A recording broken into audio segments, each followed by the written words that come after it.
전하. 뭐하는 짓이냐? 송구하오나 저희와 함께 가주셔야겠습니다, 영감. Halo semua, jumpa lagi di channel Daun Film. Terima kasih yang sebesar-besarnya buat kalian yang udah mengklik video ini. Dan selamat bergabung ke dalam pembahasan Donggi Part 8. Melanjutkan kisah sebelumnya, kepulangan Donggi menuju ibu kota bukanlah akhir dari segalanya. Kesulitan demi kesulitan akan semakin menghadang jalannya agar tidak bisa mengantarkan bukti konspirasi yang disebabkan oleh kubu selatan. Susahnya untuk membangun komunikasi setelah mengetahui bahwa teman-temannya kini mulai diawasi.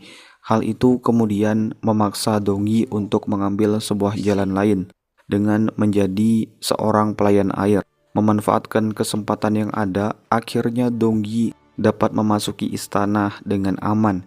Sebelum lanjut ke cerita, siapkan cemilan, ambil posisi nyaman, dan jika sudah, saya ucapkan selamat menonton.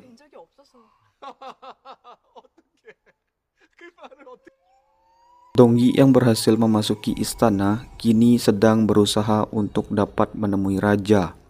Pasalnya, dengan menjadi seorang pelayan air, tak seorang pun di istana dapat mengenalinya. Hingga di sebuah kesempatan, akhirnya Donggi berhasil tiba di kediaman raja.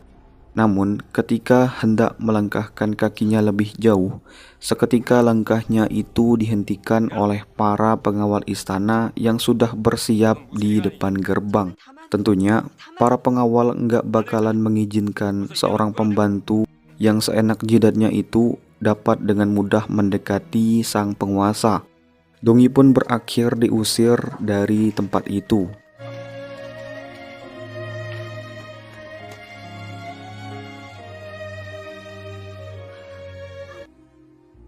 Tanpa tahu bahwa Donggi sempat berupaya menemuinya, tiba-tiba raja teralihkan oleh kabar membaiknya kondisi ratu setelah kembali siuman dari masa kritisnya.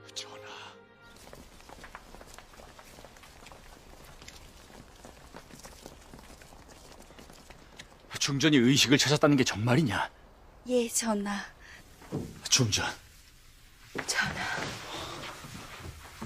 Mendapati kondisi ratu mulai membaik, kini raja mendengar sebuah rumor membingungkan. Rumor tersebut menceritakan bahwa orang-orang kubu barat sedang berupaya untuk mengembalikan ratu terdahulu kepada tahtanya. Sehingga bisa jadi upaya pembunuhan ratu saat ini merupakan bagian dari rencana mereka. Perasaan gagal ketika menemui raja membuat Donggi merasa sangatlah frustasi. Namun di tengah lamunannya itu, Sulhi menampakkan diri dan memberikan suntikan motivasi kepadanya.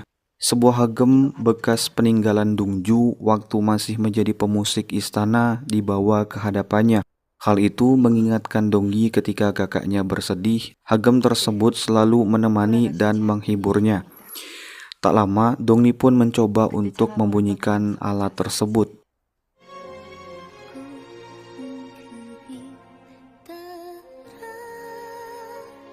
Hal yang sama ternyata dirasakan oleh raja. Seperti orang kasmaran pada umumnya, saat ini raja memilih diam mengenai masalah yang ada. Dan sebaliknya malah sangat ingin menjumpai Donggi. Di luar istana, biro kepolisian nampak sibuk mengemban tugasnya untuk menemukan keberadaan Donggi yang hilang.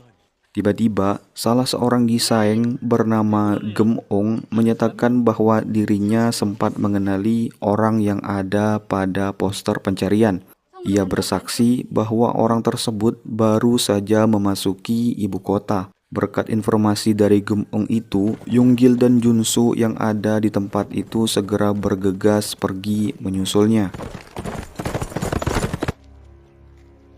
Cerita kembali ke Donggi.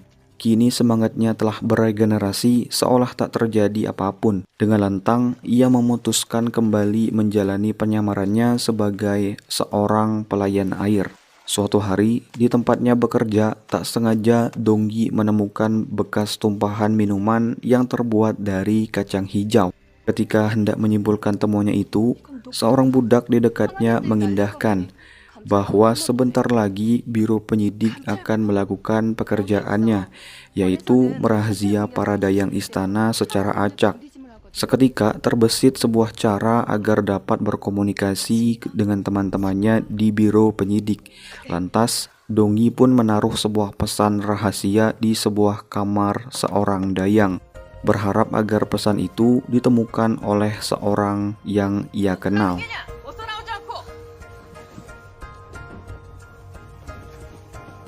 Ternyata tak membutuhkan waktu yang lama, biro penyidik akhirnya mulai menjalankan tugasnya. Kali ini mereka dipimpin oleh Dayang Yu bersama antek-anteknya yaitu Shibi dan Eunggeum.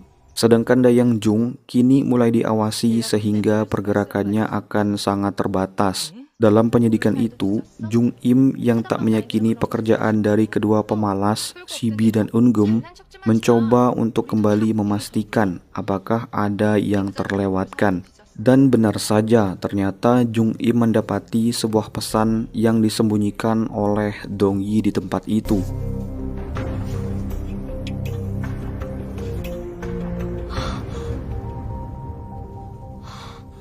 Tanpa meragukannya sedikit pun, Jung Im segera membawakan pesan itu kepada Dayang Jung.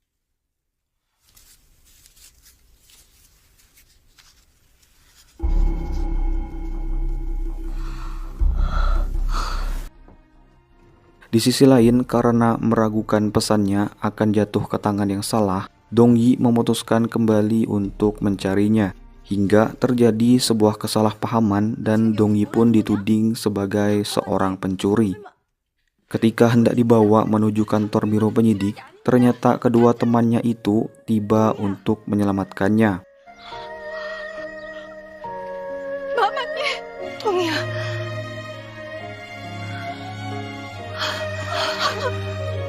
얼마나 찾았는지 모른다. Mereka pun berbicara seakan melepas rindu. Jung Im tak menyangka jika temannya itu akan menjadi sorotan seisi istana. Terlebih kekhawatiran raja yang memecat kepala polisi Yonggil ternyata untuk menugaskannya mencari Dongyi yang hilang. 전하께서도요? Setelah berbagi cerita, Dayang Jung diminta untuk menyampaikan keberadaan Dongyi kepada raja. Namun sangat disayangkan, ternyata langkah Dayang Jung dan Jung Im harus terhenti oleh Hyun yang saat itu datang untuk menindaknya.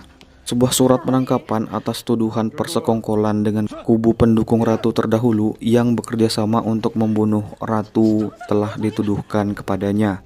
Hal serupa juga terjadi di kediamannya salah seorang menteri dari kubu barat, yaitu Jung Im-guk.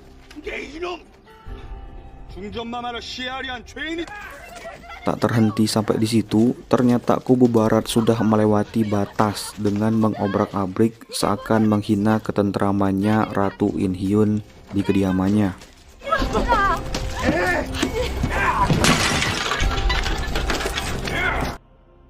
Keputusan itu tercipta terlepas dari ketakutan kubu selatan akan kembalinya Dongyi ke dalam istana, mengingat semua bukti masih berada di tangan Dongyi.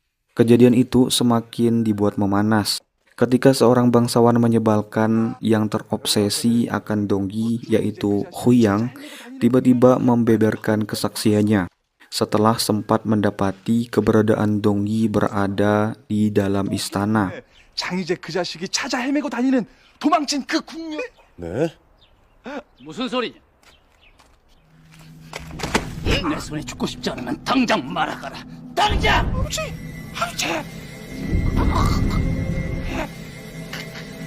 Mendengar hal itu, tentu saja kubu selatan segera mengutus pasukannya guna menemukan keberadaan dari dayang bencana itu, baik dalam keadaan hidup maupun dalam keadaan mati.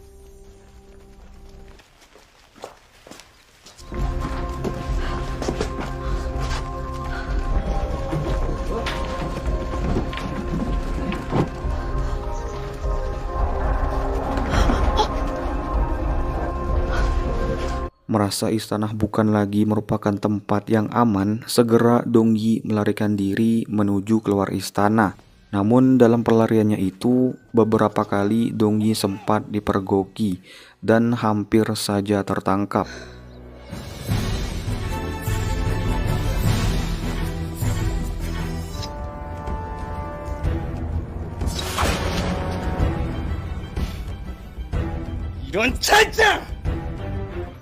Namun berkat kecerdikannya, akhirnya Dongyi dapat meninggalkan istana dengan aman. Di sisi lain, ternyata raja memutuskan mencari sebuah angin segar.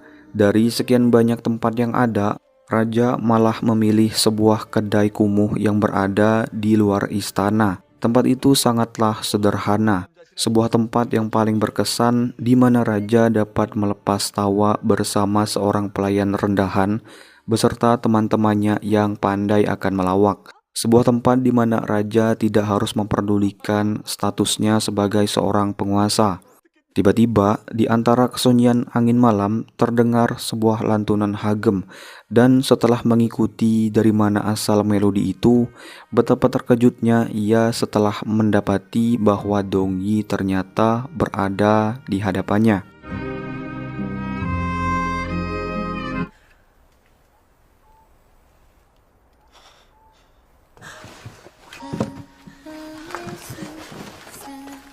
Akhirnya pada malam itu takdir kembali mempertemukan keduanya.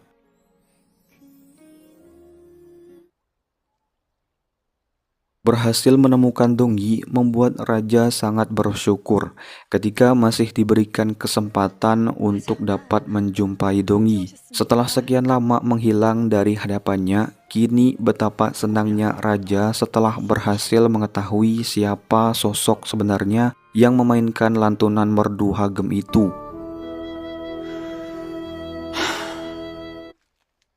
Junsu yang saat itu masih mencari Dongyi kemudian bertemu dengan Sulhi. 혹시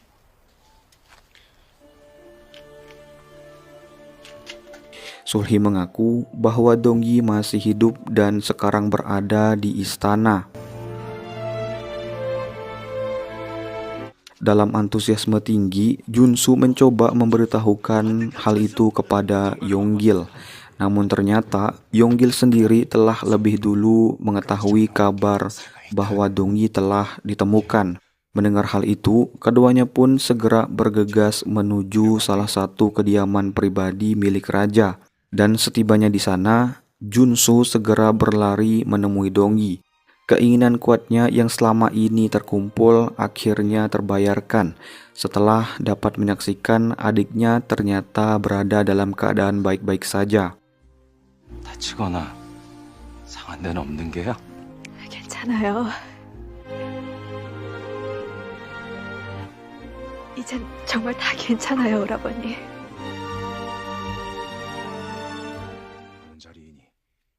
Yonggil sendiri memilih untuk menemui raja.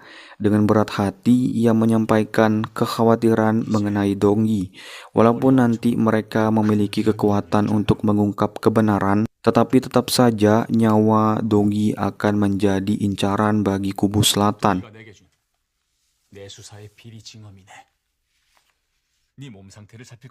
Dalam sebuah kesempatan, terlihat raja mulai menampakkan perasaannya, mulai dari memperhatikan kesehatan Dongyi. Ia juga berencana untuk membalas kebaikannya di masa mendatang. Dan tanpa diduga-duga, percakapan itu ternyata turut didengar oleh Junsu. Dan ternyata Junsu sendiri juga memendam sebuah perasaan berlebih kepada adiknya itu. Nah, siapa yang tahu? Pada saat yang sama, Uhyun dan Jang Hee mendapatkan kabar bahwa mereka telah kehilangan jejak seorang Dongyi. Tentu saja kabar itu membuat Jang Hee berang. Ia pun tak segan-segan menganiaya seorang wakil dari Uhyun sebagai pelampiasan kekesalannya. Mantap, udah nyari capek-capek malah diinjak-injakan. 애초에 그 계집을 제대로 처리하지 못한 건 자네야. 알겠는가? Bingung menghadapi kenyataan yang ada, Jang Hee segera menemui adiknya demi memberitakan bahwa Dongyi telah menghilang dari jangkauannya. Dan anehnya, secara kebetulan Raja juga turut menghilang dari istananya. Ratu yang curiga bahwa Raja sedang menyembunyikan sesuatu segera pergi menyusulnya. Namun di tengah keributan itu, tiba-tiba Raja kembali dalam keadaan acuh tak memperdulikan Ratu yang ingin bertemu dengannya. Dan dengan tatapan dingin, Raja pun meninggalkannya begitu saja. Ya tentu, kini Raja mulai menaruh kekecewaannya kepada Ratu Jang Ok-jung.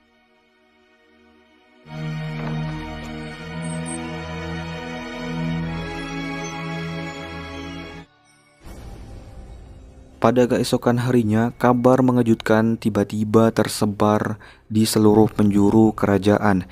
Bagaimana bisa Raja secara mendadak mengadakan peresmian rahasia, melantik kepala polisi Yonggil menjadi seorang kepala pengawal istana. Mantap. Tentunya setelah memegang bukti yang dibawakan lewat perjuangan Dongyi, Yonggil kini memperoleh titah langsung untuk melakukan penyidikan lebih lanjut terhadap kasus percobaan pembunuhan Ratu Jang Ok-jung. Dan bagian epiknya, yang diselidiki kali ini malah orang-orang yang sebelumnya bertanggung jawab menyelesaikan kasus tersebut. Mereka tak lain adalah Oh-hyun dan Ratu itu sendiri. Bisa saja Ratu sengaja meracuni dirinya sendiri untuk menjebak Ratu In-hyun. Berdasarkan asumsi yang ada, Yonggil bersama kekuatan barunya memulai penyidikan di wilayah Kubu Selatan.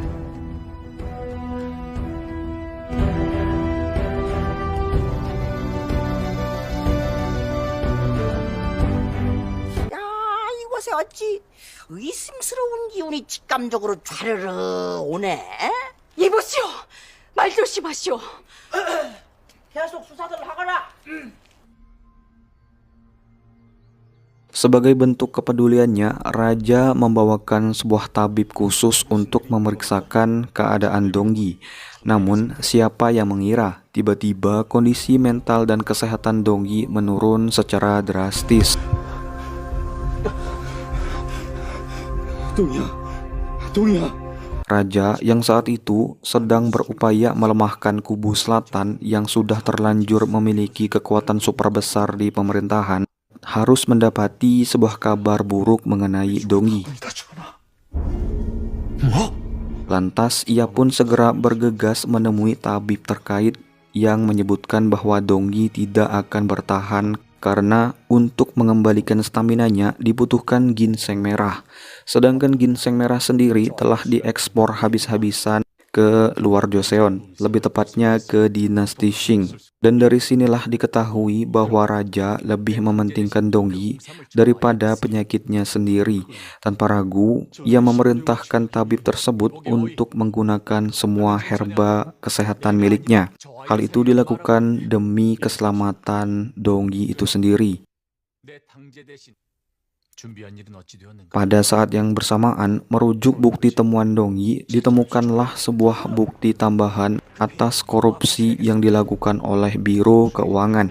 Ketika para pekerja hendak membangun pondasi bangunan baru, bukti-bukti tersebut tiba-tiba ditemukan terkubur di dalam tanah galian.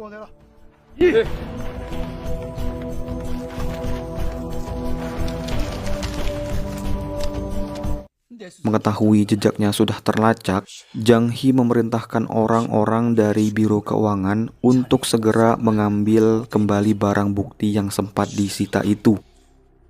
Dan benar saja, pada malam harinya mereka segera bergerak melaksanakan perintah tersebut.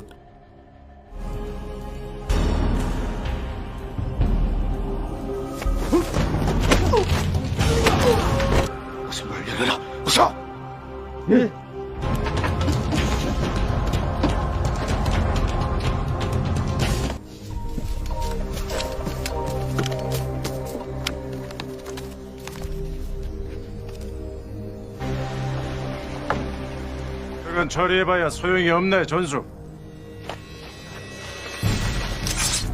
내수사 전수.